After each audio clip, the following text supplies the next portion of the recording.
Okay, fine, I'll do this. We're going to be speaking with Peter Bartholomew, who's the CEO behind Indivisible, the beautiful new 2D platformer that we're going to show you a little bit of right now. So get ready. We're going to come back and we're going to talk with him. So think up some good questions. I liked.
Welcome back.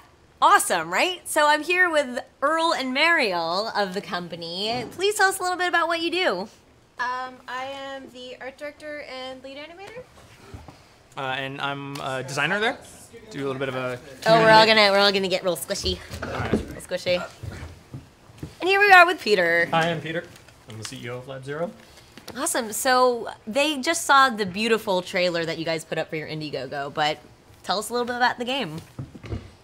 So Indivisible is a sort of action RPG inspired by the PlayStation 1 classic Valkyrie Profile.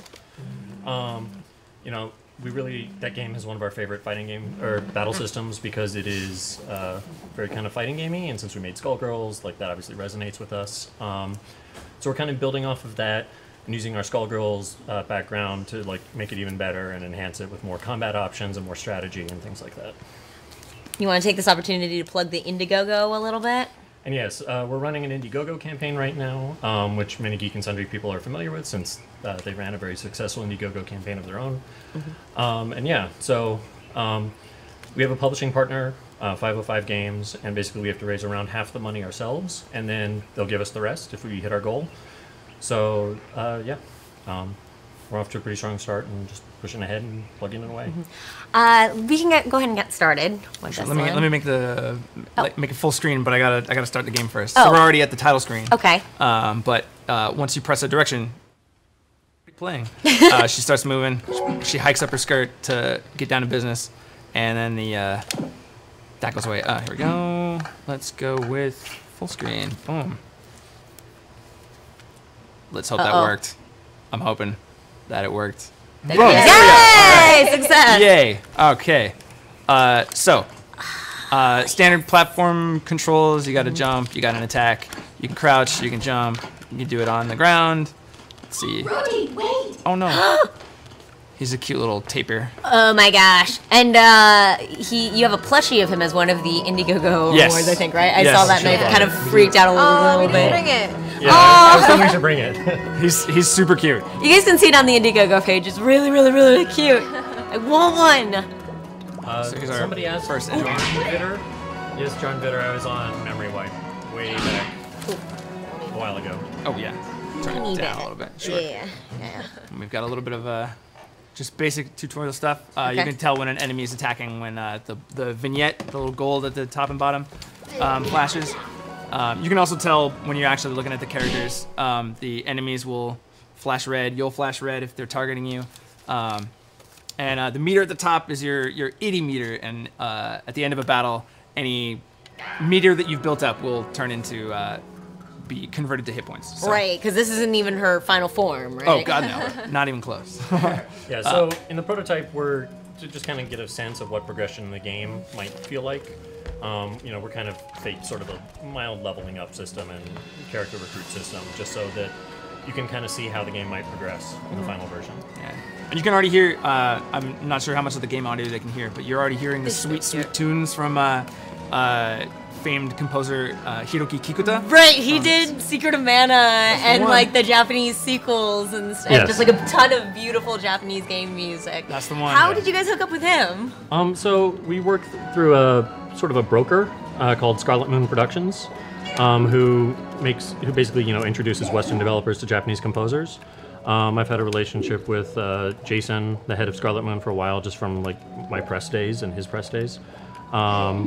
And yeah, like I saw that he represented Kikuta and reached out because, I mean, he's perfect for this game. He's got like some of the best tracks in Secret of Mana have like Southeast Asian influences and stuff like that, with gamelan bells and things like that. So we immediately thought of him, but he actually has a lot of ethnic and tonal range too, which we need for a game like this. Yeah, and I noticed through all of your concept art that it's just a variety of Southeast Asian cultures that seems to be an influence here, just with the backgrounds and all the monsters. Yeah. Yeah, I think we're kind of starting in kind of like a fantasy Southeast Asian environment, and the idea is that you'll kind of like travel through the whole world and actually discover like kind of a Western culture, like other places, because there's so many games where you start in like a very Western, I don't know, style environment, and then you go to like the foreign land, which is like a more Eastern setting. Right. So we kind of want to like switch it up, where you start in the Eastern setting, and then the Western setting is the foreign land here. So I love that, and the character Ajna. Ajna is okay. That's Good. the one. She is, I mean, she represents diversity to me, which is, I think, is really cool. Yeah, we've gotten a lot of really positive response from that. I mean, we didn't set out to do that specifically exactly, but we've had a lot of really positive responses to having a person of color as a main character.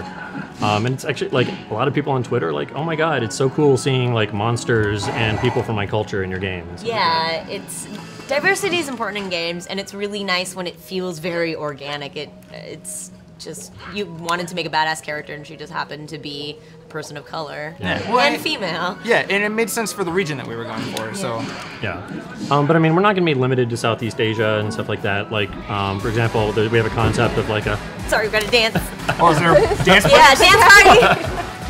I had no idea that was happening. Come on, Mariel. no, I can't. Sorry. So thank you so much for subscribing. I think we are 2 subscribers away from giving away a Steam key. Oh, awesome. Yes. Go, get those Steam keys. Yeah. I'm down for dancing. I was not ready. I wasn't ready for that. I like the hype emojis. I forgot about that from last time. Oh no, you should have told me. Oh yes. But are those bowls of food with the chopsticks straight up in them? Yes. They're kind of our interpretation of a preda or a hungry ghost. So it's like a offering that's been left from the dead that's been possessed by an evil spirit. Right, that's a Japanese thing. Yeah, Yeah. the chopstick straight up. Exactly. So yeah, they're sort of like our slimes in a way. You know, our slime little. Right, fire the monster. sort of beginning enemies, Yeah. and Right. there's these like Slimes, hair porings, yokai. you know. These gross things are Based on what the The Penanggalan? yeah. Penanggalan, which is a sort of Southeast Asian vampire, where it's a woman's head and all of her entrails hang out the bottom, and she flies around and sucks the blood out of babies and stuff like that, so she can stay young. Yeah, they're And then- terrifying. Yeah, they're really terrifying and super weird, but again, that's like one of the things we wanted to do was shine a light on some really weird and interesting like mythologies around the world. Yeah, I actually haven't seen those ever used as monsters in a video game before. I don't know if there is anything. I've seen it like in a comic once, but otherwise just you know, our creative lead Alex is all over just all this kind of really interesting lore and mythology, and he's just this, you know, encyclopedia of that kind of stuff. And so he knows all these great resources for all these kind of designs and stuff that we want to put into the game. And he was, you know, the creative mind behind Skullgirls, obviously. So I think, you know, you can see that they all come from him. Yeah, so as you can see, we have another party member now, Zebe. He's an archer. He's kind of sort of inspired by Mongolian design. He's like a nomadic hunter type who joins Ajna on our quest. Yeah, he's pretty interesting in battle.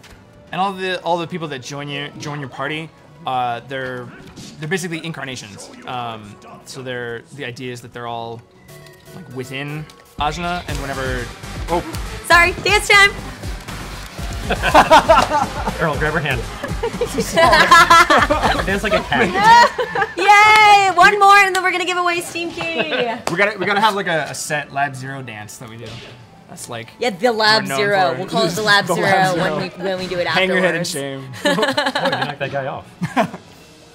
Right, so they are incarnations of her, and she keeps them all in her head, and eventually I think you get to this beautiful little village that is inside her head, right? Oh and yes, that's that's your like HQ. her inner, yeah, essentially. It's like Yeah. her inner realm. And that's, oh yeah, awesome. Oops. Oh, that's okay, I got this.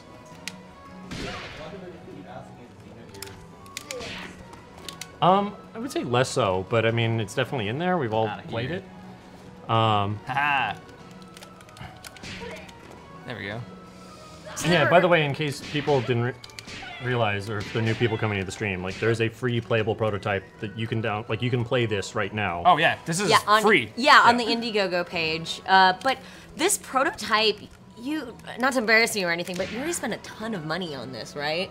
We spent a decent amount of money on it. It was around $250,000. It was between 3 and 4 months of work. And that included not only designing the game and doing all the art, but also figuring out a new pipeline. Because, you know, Skullgirls being a fighting game, the stages are just kind of static boxes. And now we had to be able to, you know, figure out how we wanted to build, you know, 3D environments out of tiles and pieces so that we could, you know, make them. Part of the work that we put into the prototype being so extensive is that we're really laid a lot of the foundation for how the full game would work in terms of like the battle, the animations, and just all of the gameplay is we made an effort to make it really robust so that provided we're able to make the full game, then we can hit the ground running with what we've already got.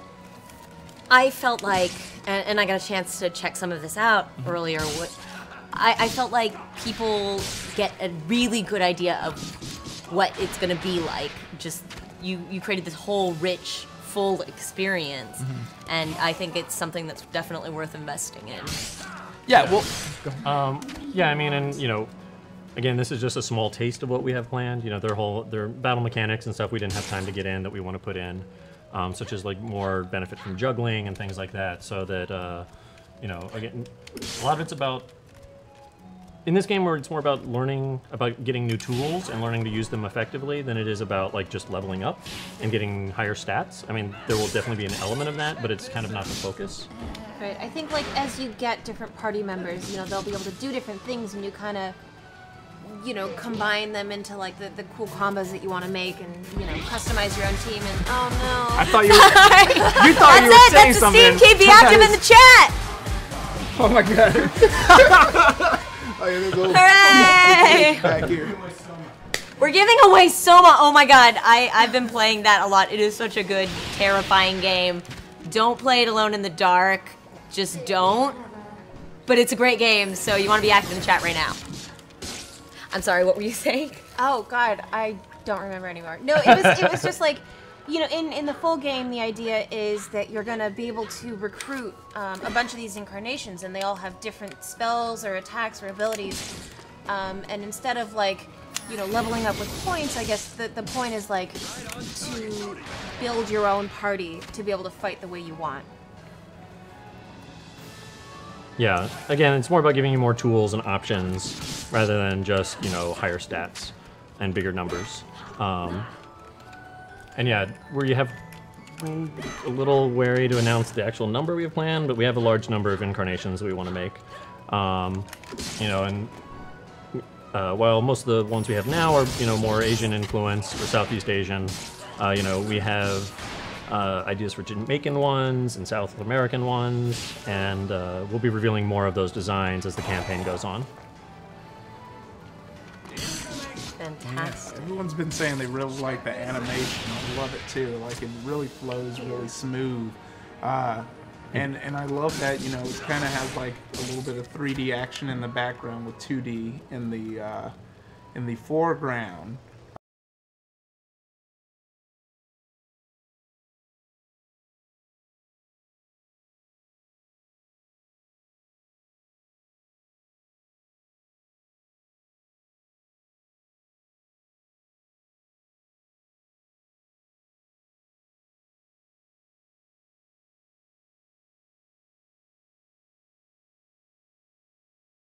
So that was something we were trying to like figure out for this prototype, and I think there's room for it to kind of like mesh a little bit better with the characters, and that's one thing that I really want to focus on for the full game. So, you know, again, it's a prototype. A lot of it was us figuring out like what we want to do, and from here on we're just going to figure out how to make it better. So I'm going to answer a question from the chat. Swiftar. So yes, you can get an initiating strike to start battle, and they'll take the damage, and it will also make your party charge up faster. However, against weaker enemies, if your initial strike does more than 40% of their health, it actually will not initiate battle, and you can just kill them out in the platforming section. Just so you're not wasting a lot of time on really, you know, enemies that are too weak for you. It's kind of like Earthbound, how the characters run away from you. It's just our little take on it, a more violent take on it.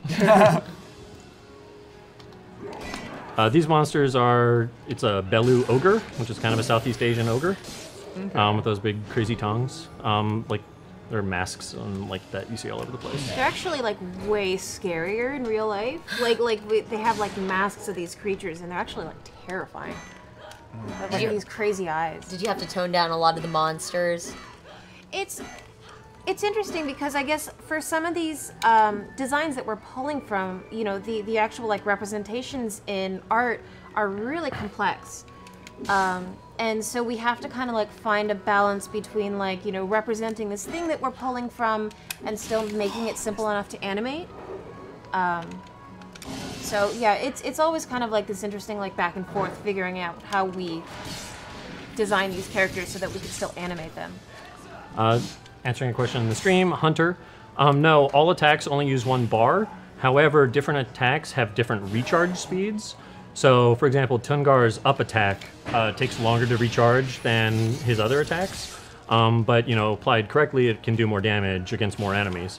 So it's all about, you know, if you want to maximize damage, you have to take the recharge time into account as well. What were some of the games that you played that inspired this game? Obviously, like I said before, Valkyrie Profile was the main one. Super Metroid is another big one. So we were when we were thinking about making the game, you know, we thought about Valkyrie Profile. So the original idea for Indivisible came about because a different publisher, asked us for a pitch that was kind of like Child of Light, which is another sort of platformer RPG. Yeah. And which immediately made us think of Valkyrie Profile, which has a great battle system that we like and that we would be probably pretty good at. And then we thought about Valkyrie Profile, and Valkyrie Profile is a platformer RPG, but it has this time limit. and kind of enclosed environments, and so you can't like really explore as much. And then we thought about Metroid, which is, you know, sort of an exploratory platformer, and so it just kind of made sense to us. Earl. Earl's bloodlust is getting the best of him. So yeah, kind of expanding on the platforming and exploration aspects with some Metroid-like abilities. So for example, as you saw, when Ajna got an axe, she was able to then chop down vines and do that cool axe climb jumping thing that Earl just did to get up that sheer wall. And we have 5 weapons total planned for the game, which will all have different, you know, traversal abilities and things like that, in addition to being used in battle. Yeah, I saw Earl come up against a rock that he wasn't able to get past, so he ended up going down this path instead. So I'm guessing rocks are going to be broken down with another traversal weapon. I think Earl can even show you that tonight. Maybe, perhaps I can. I don't want to give away too much. We can show the first one. Sure. All right. That's fine. Enough people on the internet have found it.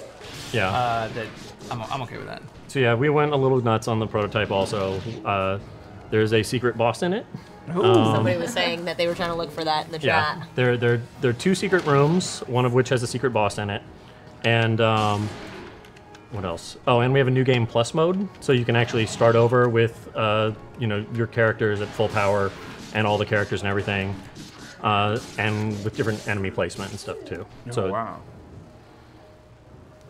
Yeah. Oh, also at the very last screen in the game, once you beat the boss and you exit the level, it'll show you your clear time, and whether it was a new game plus clear time or whatever. So a lot of people have been doing like speed runs. Oh man.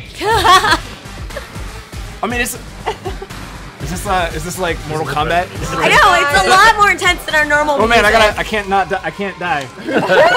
Okay, so we're 4 away from giving away another Steam key, so get on that. Sorry, you're Mariel's really not digging it. she's gonna murder me. That's okay, I understand.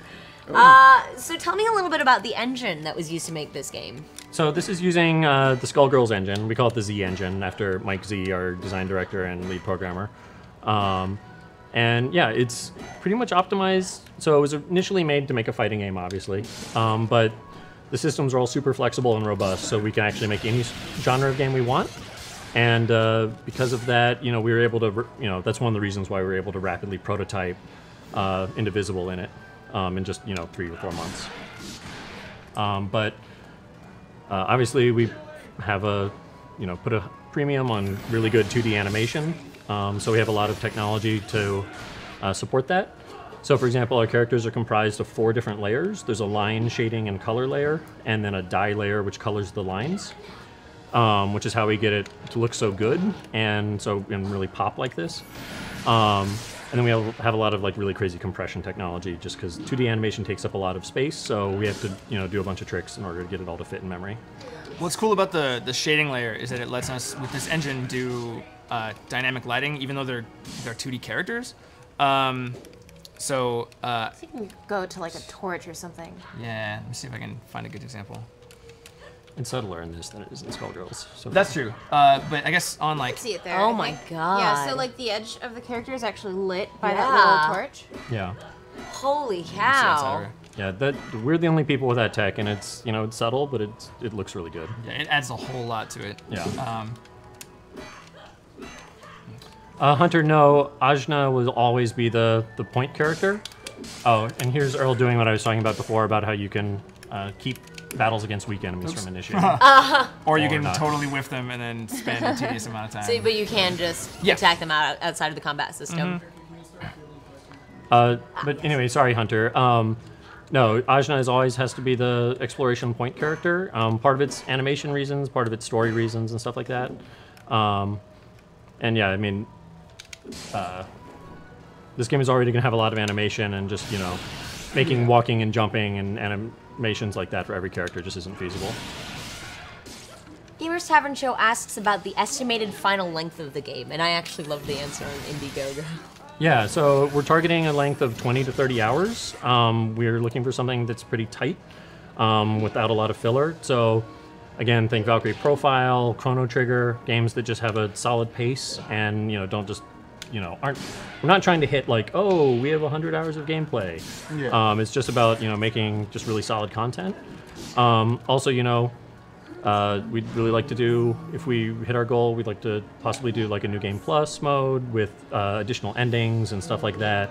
For example, like if you beat the final boss with different characters in your party, or if you fight the boss early or stuff like that, sort of like Chrono Trigger again. But yeah, you can't really expect people to replay your game many times over if it's 100+ hours long, so we're going for something a little tighter. Do you think you'd add, since there is that clear time, do you think you'd consider having like leaderboards? Oh yeah, that's an awesome idea. Yeah, it's not a bad idea. You're just totally Yeah, we didn't think of that. Yeah, no, like, write that down. I mean, people are already kind of speed running this, so yeah, it Yeah. makes sense that people would probably want to do it for the full game. And yeah, it's actually kind of interesting. Speed runs are a common thing with like Metroidvanias and stuff Yeah. like that. So it's pretty interesting that people want to do it with this, and part of it is actually not just like avoiding enemies, but getting better at battle as part of their speedrun strategy. They're asking about the story behind the incarnations, how that figures into the plot. We can't really get into it. You want Yeah, to talk about it? Okay, we can't talk about it. I mean, the reason they're called incarnations is significant. So if I mean, there's a lot of Southeast Asian, Buddhist, Hindu sort of mythology being referenced here. So I think if you look it up, maybe you can kind of puzzle some things out, but we're trying not to spoil it. Well, I did see that she has ED points. Yes. Which is basically like... Buddhist supernatural power. Yeah. Yes.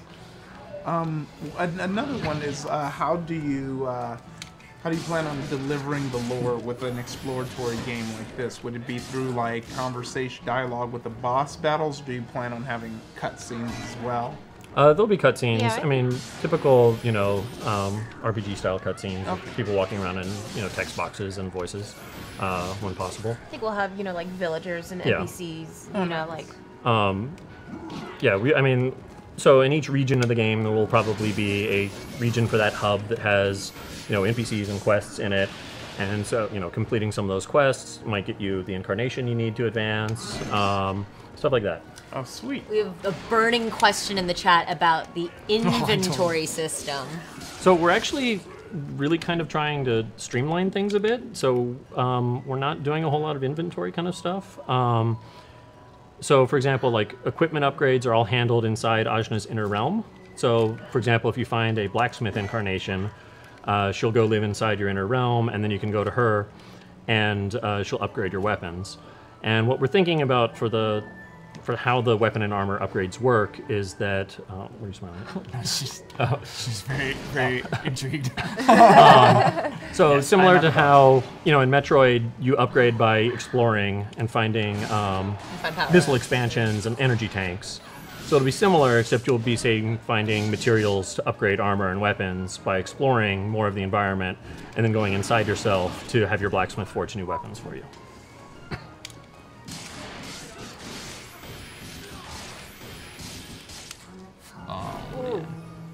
Palatine, yes, that is the plan. I think you might see some sort of hybrids. So, for example, the South American region might be drawing on mixtures of Aztec, Mayan, and Incan. So, I mean, we're kind of trying to strike a balance between, like, okay, this is not Earth, but it's Earth-ish, if that makes any sense. Oh man, I'm sweating here. Can you do it? Yeah, I'll be fine. I just gotta play really conservative. So is this just the regular boss, or is this the secret boss? This is the regular boss. Okay.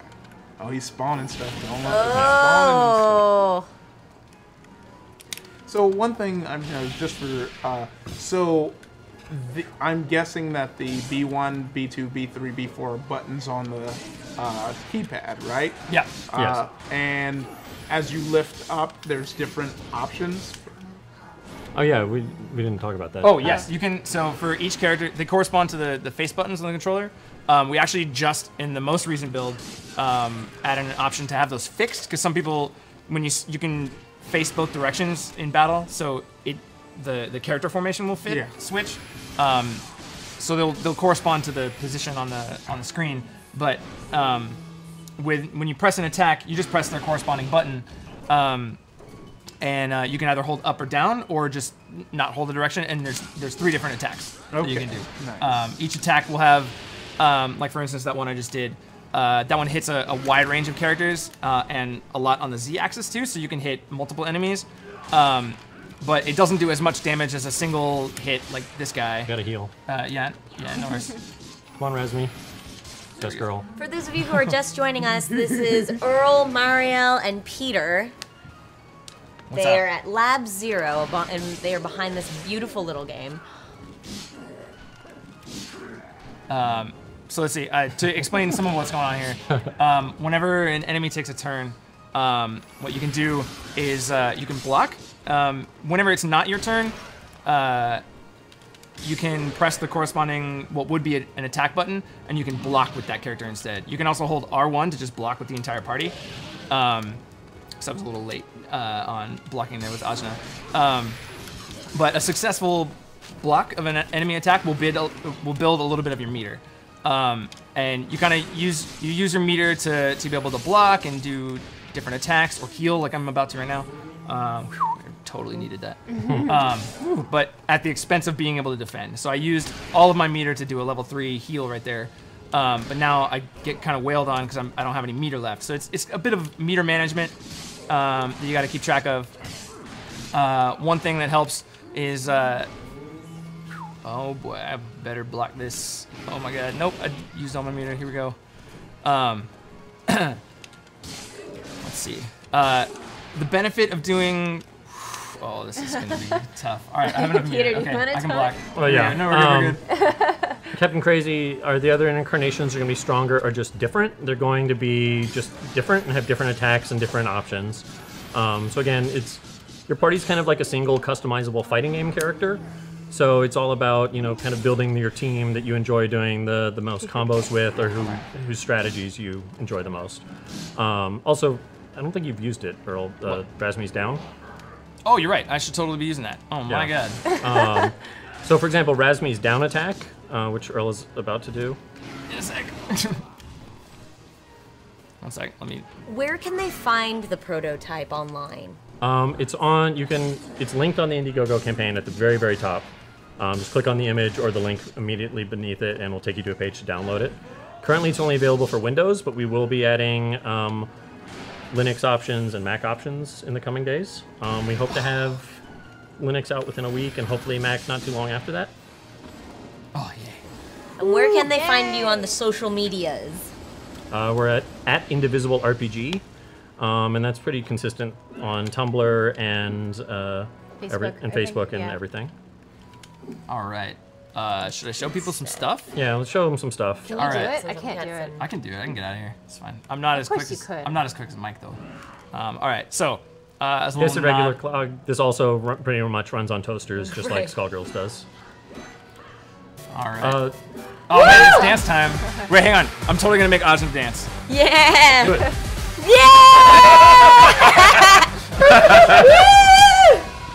Awesome, thank Totally you. got out of that one. Alright. So, a lot of people asking if there's gonna be kind of Skullgirls content in this. We will have some sort of probably like Skullgirls kind of Easter egg crossover sort of thing. We have ideas for it, and Autumn is on board, so I think it'll happen. But obviously that's a ways out. All right. So it took a little while for people to find the way out of the boss room here. We of course designed it so it would be difficult to do.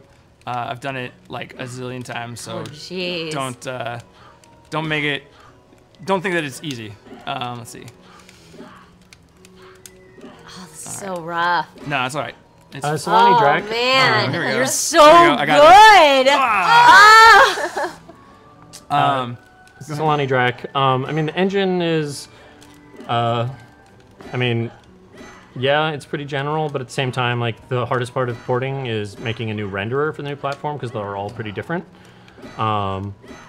Except for maybe Mac and Linux, which are pretty similar, since Linux is Unixy. But yeah, it's, no. Okay, here we go. Got it. It's always work. You gotta do All it right. faster. I know. All right. Okay, Sorry, you've got 2 minutes. You got 2 minutes. 2 minutes? Do Oh this. my God. Yeah. Oh man, I wish I had debug controls. 2 minutes. Should I use debug controls to get out here? No. I'll get it. Here we go. Pressure's on. No pressure, man. Nope. Ah! Do you have to do it like right away? No, you have to jump off that ledge low enough that you don't bump your head. Oh, okay. Like store spawn, currently if Ajna dies, it's game over. We actually tuned it a bit so that enemies attack Ajna less frequently because of that. We may need to do some more tuning there because we've seen some comments here we about go. it. But Nope, I hit it. Shh. Man, some developer I am. All right, last try, and then I will give up. And this is to get to the secret boss level? Hey Laura, Yes. this is Indivisible from Lab Zero Games. I'm Peter from Lab Zero. This is Mariel, our art director, and Earl, our designer. Hi. Nah, man, I lost the groove. Here we go. Nope. You know, if you don't go do to the this, end and- though, this just means that people have to download the prototype and try it for themselves in order to get to it. That's right. Because they know what they need to do. Now you gotta go out and do it. Yeah. Almost. It's pretty Close. punishing. We do want to have. That's always how it works, Roger. We do want to have plenty of like precision platforming stuff. Obviously, this wouldn't necessarily be on critical path, but eventually, towards the end of the game, once you have lots of different traversal abilities, there will be sections where you kind of have to use all of them. There it is. Yeah. Yay! Can you All get right. out now? Yeah, See if that's I the can nice part. see if I can botch this. Will we see hammers and drills? No. The other weapons we've announced are a bow and arrow, and a spear, and Yes. All right. Oh! a bow and arrow, spear, and a kusarigama or a chain sickle. All right. Let's show off some And stuff. see, you took out that. All right. So was this unlocked from Rad. defeating the boss? Yes. Yes. Yes. If you progress on and do New Game Plus, then you don't get this ability. So you have to go back on that first one. Like, I think normally people just continue right, and that ends the demo. Right. Prototype, I guess. They have to go back.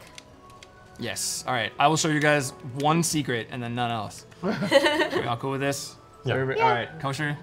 Oh shit! I'm gonna run. That was a buzzkill. Watch me die. Come on. Okay. Chat's all right. cheering you on. Here we go. Ooh! Whoa! Whoa! All right. This is our secret cat room. Oh my god! Don't get too close. So Skullgirls fans will recognize this cat. My God, it's so old now. It's such an old joke now. All right. And he he's- teleports away. 'cause He runs off. That's It runs off. amazing. There's another secret that we'll reveal on a stream. We're gonna be doing some live streams. People can tune in to us on twitch.tv/LabZero. But we'll do some like art streams and dev streams and maybe some of us playing some of the classic games that have inspired us to make this game. So Fantastic. Yeah. Thank you so much, all of you, for joining us. for having us. And one last time, where can they find all of this? on our Indiegogo page, which is Indiegogo, and search for Indivisible. Okay, thank you all so much. Go Thanks out for and tuning in, support guys. an amazing looking game. Thanks a lot, everybody. Thank you guys. Stay tuned. We're coming back in 30 minutes with Concession Stand with Katrina Law as our guest tonight. So stick around. yay. Thanks for dancing too. Oh, yeah.